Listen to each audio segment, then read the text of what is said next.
right, what is up, everybody? I'm back again here at NAMM 2019. I've been so excited to be sharing these moments with you guys at home because it's fascinating that all these people from around the world get together in this location to talk about music, talk about amazing things that are happening in the music industry. And one of the perks about being at this convention is that you get to rub shoulders with one of the most influential drummers on YouTube in the music industry right now, Miss Kristina Schiano. How are you doing today? I am doing great. That was a very humbling introduction. Thank you. Well, you know what? You deserve a much bigger introduction because if you guys have not heard of Kristina, she is literally one of the biggest drummers right now in the industry on YouTube. Everywhere that you can think of drumming, she is there because you do fantastic work. Thank Not you. only for women or just drummers in general, you do a lot of creative things that explode, get shared, and capture the attention of music fans. So, Kristina, for the people at home, I know that I know you very well. Yes. But maybe you could tell me a little bit about yourself, like how you got started with drumming, and then we'll go from there a little bit. Sure. Let's get right into it. Yeah, let's do it. I'm 23 years old. I'm from Brooklyn, New York. At this point, I have been playing the drums for about 14 or 15 years. Damn. Yeah, it's been a while. And on YouTube, I think I posted my first cover 9 years ago. Oof. So it's been quite some time. But yeah, I don't know. And I just like how the internet connects us to people. Like, Yeah. I met you 5 years ago. 5 years ago because of the internet. Exactly. And how it connects everyone. So Here's the interesting part, guys. I actually met Kristina in person. We had met before through a comment section or something like that. Something like that. But I met you at NAMM here 5 years ago, 2015, 14. Yeah. You had about 9,000 subscribers on YouTube at the time, which was a big deal. You know, when you get a Yeah. couple thousand, it's like, wow, people I like was what I'm happy doing. with it. I was very happy with and it. I met you, you were like the humblest person I've ever met, and I was like, hey, one day you're gonna have 500,000 subscribers, and you're like, maybe. And then now, 5 years later, how many do you have right now? I am 7,000 away from 600,000. Jesus. It's time Congratulations. flies. Thank you. Like, It's just, I don't know what happened. It just started working one day. I'm like, okay. When did it start working? When do you feel like it actually started taking off for you? Because obviously 9,000 is a good number that a lot of people aspire to have, but Yeah. when did you feel like you were actually doing a good job and not trying to figure it out, but like that you knew what you were doing? I think about 3 years ago, because that's when one of my videos started to pick up a little bit. Which one? Helena by My Chemical Romance. Ah, I remember that one. It's a classic. Yeah. So that one started to pick up, and then I released Basket Case by Green Day. Nice. That one picked up too, and then it's just been snowballing effect ever since, really. That's insane. Yeah. I mean, I guess one of the things that I'm curious about is you before you started doing the whole YouTube thing, were you primarily focusing just in school? Like, was your ambition to be something different than what you are now? I imagine it might have been different, but I remember when we were talking just a couple years ago, YouTube was more of like a side project for you, from my understanding. Yeah, it was. And then it became your full-time thing. What was it that you were trying to achieve before, and how has it changed? Honestly, I mean, I went to college for marketing, and I minored in music tech. Nice. It shows. I mean, you clearly know what you're doing. Thank you. But if music wasn't a thing, I probably would have opened a store of some sort. Really? I'm not the type of person to work for someone. I just can't. I can't listen to people like that. So I had an internship for 2 days once, and I quit because I'm just like, I can't. Wait, what was this internship at? It was actually it was editing videos for like a wedding photography place. Really? So it's kind of like in my realm, but I just couldn't deal with the structure of it. So I lasted 2 days. Like the schedule, like going in at a certain time and getting everything in on the deadlines? Checking it in with the boss, and I didn't like it. So after 2 days, I'm like, I'm doing music full time once I graduate college. I don't need a backup plan. I'm just gonna make it work. So that's just what I did. So no doubts ever. So once you No had that doubts. experience, you went into the internship, and you were still in school. I was still in school. Did anyone tell you that you were crazy? Like, did any of your friends like sort of be like, hey, maybe you should definitely still have a backup plan of some sort? Actually, not really, because I feel like we're all at the age, in the early 20s. No one knows what they're doing. Yeah. So you're kind of just. I still don't know what I'm doing. Yeah, you're kind of just testing out things. So all my friends and even my family were just like, you know what, give it a shot. If it starts working, cool. If it doesn't, you'll make it work. Yeah. Or try to do something else that's kind of related to music. But I always knew music was going to be my path. Good for you. I mean, Thank you. yay, mom and dad, for encouraging you. Yeah. I know your They're dad, great. Your dad's somewhere around here. He's like, I can tell he's your biggest fan. He's just like, he's pretty cool. He's pretty cool. Yeah. Yeah. One thing I'm curious about you, Kristina, is because we talk a lot outside of the NAMM spectrum. Yes, because we're friends. Yeah, we're friends. And I love what you do, and I love how you encourage other people to be themselves because you're being yourself.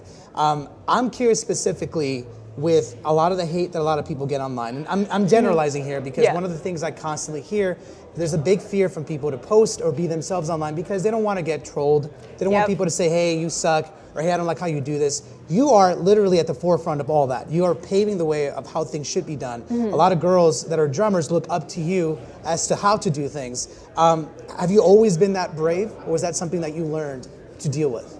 I think I just grew into it. Honestly, growing up, I was a very shy kid. Like doing something like this maybe 5 years ago, I probably would have passed out. Really? But now it's just super... You're like so natural at it. I love Yeah, it. because I'm just used to being in front of a camera at this point and just talking to people. I'm used to talking to people. But troll-wise, you kind of just get thrown into it and then you start learning. Like you learn to have a thick skin because, especially now, I feel like trolls are getting worse. Well, can I ask you, do you remember a specific experience that maybe you felt like you were being picked at, or maybe like someone was just really trying to get under your skin and you handled it really well? Literally every day there's just at least 10 trolls, like nasty trolls. But you're a master at it now. I'm curious like, when you started. I mean, sometimes I like to, the way I get back at them is I'll answer in a super sarcastic but positive way, just to let them know that it didn't bother me. So I'm just like, you're never going to comment on my video now. And they don't, because I remember their names. Interesting. So it works. If you show them it doesn't bother you, they will just move on to someone else, which stinks, but...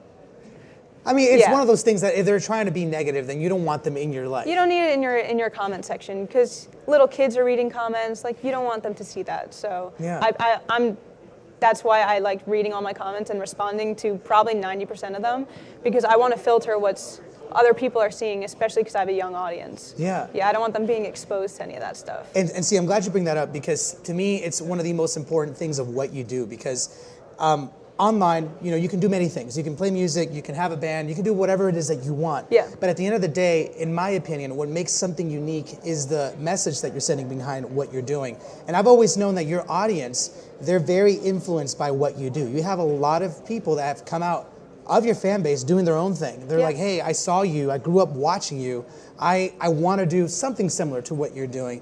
I guess what I'm curious about is, when did you realize that you had an influence on people, and is that something that you constantly keep in mind to help you make content, or do you like not necessarily care, you just do your own thing? Does that make sense? It's actually one of the main reasons why I'm still posting videos. It's because of all the comments that people are leaving me saying, hey, I started playing the drums because of you, or I started posting videos of whatever they're doing because of you. Like, I decided to be myself. Yeah. So it's people like that and comments like that that keep pushing me to do it. Because I'm like, you know what? It's not about me. It's not about the drums or the production, whatever. So even when you're tired, like even if you have days where you're sick and you can't do it, I'm like, people are counting on me. Really? I have to deliver to them just because they deserve it. Yeah. It's not because I deserve it. It's because they deserve it for giving me their time. So I want to just pay it forward to them. I love them. Honestly, I love all of them. And is that something that you feel like you've learned to do over time, or was it a hassle at first? Because the thing is that something I always try to show people that are trying to be interested in social media is that it can be a bit of a job, and it is 100% is a job. Right, and it's a lot on you to keep yourself in check, make that content, and keep yourself unique enough to stand out in the crowd. Yeah. You are consistent, more consistent than anyone I've ever met, and it's why you have 500,000 subscribers, and why you're on your way to being one of the best YouTube drummers on the planet, just drummers in general. You're too nice. I'm not too nice. That's not too nice for you. For you, I guess I'm curious, like, how did you keep yourself in check when you started out? How did you create that mentality of consistency, and I need to make this content for my fans, but also for me, if that makes sense? I think once I decided to make it a career, like just full-time, let me make YouTube videos and just do music full-time, that's when I was like, okay, if this is my job, I have to actually have a schedule of when I'm posting, when I'm working on songs. So that was really it. I'm like, this is a job, so I need to schedule everything as if I was doing a 9-to-5 job. Yeah. So that's what kind of kept me on the path. Because if it wasn't, because I'm working from home. Yeah. So, you know, you could fall into the trap. You're in your pajamas. You might just want to watch TV for a while. Just play some games. Yeah, but I'm like, anything. you know what? No, this is my job. I can't have a day off just because I work from home. So let's work on a video.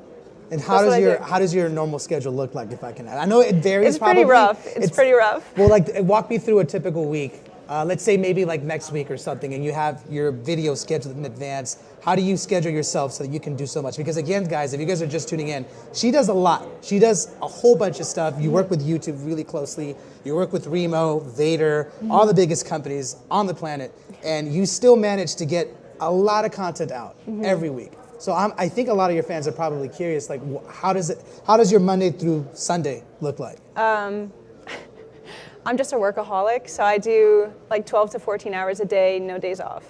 Like, Damn. Weekends don't exist for me, which I'm trying to change because it's not sustainable. You need to have some days off or a couple hours off. So I'm trying to change that when I get back from this trip. But up until this point, it's literally just been hustle, hustle, hustle, get the videos out, answering emails probably takes me 3 hours a day. Between YouTube comments, DMs on every platform, official emails with companies. But you set time to actually do that, to actually... I have to, or else it's going to get out of hand. So everything is about scheduling it out. And people don't think that's a thing, but you have to do it, or else you're going to fall behind. Right. Yeah. Now, why, kind of going back a little bit of what you were talking about, why is it important to set time aside for yourself? And I know it sounds like a very obvious question with an obvious answer, but I was in social media a lot too, a little bit in the past. That's how we met. And I remember when I crashed and burned in the social media world. That's something a lot of people don't talk about. When you see famous celebs, you see famous people doing cool stuff on social media, you rarely ever talk about the exhaustion that comes from that. So for you, you're saying how you're starting to learn that right now, or starting to work on it. I'm curious, what are some of the things that are causing you to be aware of that? I was burning out. I really was burning out, and at this point I was just like, I don't even know what to cover anymore. I'm not really motivated to play the drums. So that's when I'm just like, okay, you need to take a step back, hang out with your friends, maybe binge a Netflix show or something, because I never do that because I don't have the time. But yeah, you just have to turn the switch off once in a while, and you're like, okay, normal people have weekends off or something. They work 9 to 5. I should make a work schedule then. So I'm not working 8 a.m. when I wake up until midnight when I go to bed, because it's not healthy. No. So yeah, you got to schedule in that. I'm literally scheduling in my free time. Interesting. That's how much I have to do it, or else it's not going to work if it's not in my calendar. I find that fascinating because, okay, so for me, I'm going to use this as an example because I think a lot of your fans are also starting to do their own things too. One of the things that happened to me is when I got burnt out, I legitimately did not want to play music anymore for a little while. It happens. I stepped away from the drums. I said no more. This is just bad, and I came back like a month later. For you, I'm curious, when you feel burnt out, do you just not want to do music? Do you want to do something completely random? Like you said, binge watch a Netflix show. But I'm curious, like, how do you feel when you get exhausted after doing all this? Honestly, it just brings you down. Like, I get really sad. Obviously, if you start getting unmotivated for something that you love, you're gonna feel down. So that's why. Like, you're like, oh, I don't want to play the one thing that I love most in this world, you know? Exactly, like, like, what's wrong with me? Yeah, so that's why I do take the breaks. Like, I take breaks from YouTube. It's not long breaks, but for instance, this month, I haven't posted it in almost a month because I was preparing for videos I was filming here. Yeah. So, I mean, I was still working, but does that get you paranoid at all? Like, yes. Do you get like, oh, shoot. You feel guilty. Yeah, because you're like, people are used to a weekly schedule. Yeah. Like, they're used to, it's basically a TV show. They're used to it. But then again, I'm just like, you know what? I don't have a boss telling me I have to post a video right now. I'm my own boss. Let me just take a step back. I'm working on the biggest videos I've ever worked on. So I'm like, you know what? People can wait a little bit. Like, it's okay to not overwhelm myself, especially coming out to a trip like this. It's a lot. So you just gotta relax a little bit. I'm learning how to relax and just chill. I love that. See, and that's one of the things I love about Kristina. See, people are just loving your philosophy because, again, I say this to a lot of the people that I speak to and the people that love you. The thing that separates you from most musicians I've met that are in your space is that you are very self-aware. That you allow yourself to learn, you allow yourself to go full blast, 100%, train straight ahead, but then you allow yourself to kind of be open to new experiences, and if something changes in your life, you learn to adapt. Yeah. And I think, well, actually, I'm curious if you feel like that's why you've been this successful. Definitely. I mean, if I wasn't working, it's subjective, if right? I wasn't working 12 to 14 hours a day for every single day for almost 2 years now, I wouldn't be as successful. Like you have to put in that hustle time. As miserable as it is sometimes, it's worth it in the end. And then you can kind of take a step back and be like, okay, now I have something established. I could take a little bit of a breather, but you're still performing for everything. So you have to hustle, get it done. Like honestly, just get it done. Get it done. Just get it done. Get it done. That's all. I'm just like, you know what? It's just another day. It's fine. You're doing what you love, so you can't complain. That's my thing. I'm like, they don't get to live out their dream. I get to live out my dream. So I'm just like, get it done, be happy, be grateful, and move on. So well said, man. I mean, it's one of the things that one of my mentors taught me. He always said, if you ever feel down or you ever feel like you don't want to do something, and obviously within reason, because you need rest, but if there's a period of time where you feel like you're not being productive, always remind yourself, what were your parents doing when you were your age? Exactly. I come from an immigrant family. My dad was worrying about feeding 4 kids. So whenever I'm feeling like I can't do something, I remember that. I'm like, you know what? I get the chance to play music for a living. I should do this. And doesn't it make you, it calms you down. Exactly. Yeah. And you know, maybe I'll only work 30 minutes, but the point is I did it. You know what I Only mean? 30 minutes. It's better than nothing. Better than 4, I mean, it's not as better as you with your 14 hours. Yeah. But I think before we ask what you're going to be doing in this year, I want to open it up for some of the questions that we might have live, or anyone in the audience that might have any specific questions for Kristina, one of the biggest drummers right now. I'm just curious if there's any questions right now from live? No? No question. Awesome. Well, we can just get to chat more. That's fine. I'm cool with it. Which I love it. For you, you have a lot of big videos coming and a lot of big projects that you're working on this year. I'm curious, can you give us a sneak peek of what you're going to be working on, or anything new that we might expect from you this year? You see, I don't plan that far in advance. Really? Yeah, so I gotta genuinely, take a lesson from you. It's not even like I'm holding anything back from you. I genuinely don't know. Interesting. Yeah, I mean, I'm working on a few more collabs that I can't talk about because it's a secret. Fair. But besides that, it's kind of just like I'm trying to improve video quality, do bigger productions. So I guess what people can wait for is bigger production videos. Nice. But other than that, I don't like planning too far ahead. I love Because then that. if something falls through, you're just bummed. So Exactly. I don't do that. Yeah. Well, I love your approach to everything, and it clearly is working for you. And what about this year here at NAMM? I think you're doing a lot of really cool things. I'm not sure if I'm allowed to say, oh wait, you posted about it, so I think I am allowed to say you're going to be at the Remo booth. Yes. Right? So you were actually reached out by Remo to be one of their, you're going to be doing a signing, basically. It's like a group signing with a bunch of incredible people. Okay, here's an interesting story. So me and Kristina hang out every year at NAMM, you know, ever since I met her, as she's grown. And about 2 years ago, we were just talking about this. We were here and we were hanging out, we were drinking some coffee, and then we all made line to get a signing from Kovis and a couple other famous drummers, and now you're basically up there with them, which is crazy. It's strange. It really is a strange concept to think about. Does it ever get to your head? I make sure it doesn't, because I'll be honest, I remember probably around the time I met you, I had an ego. Back when I was like at 10,000 subs or something, I had an ego for some reason. I thought I was amazing, and then I caught myself one time, I'm like, I don't like that.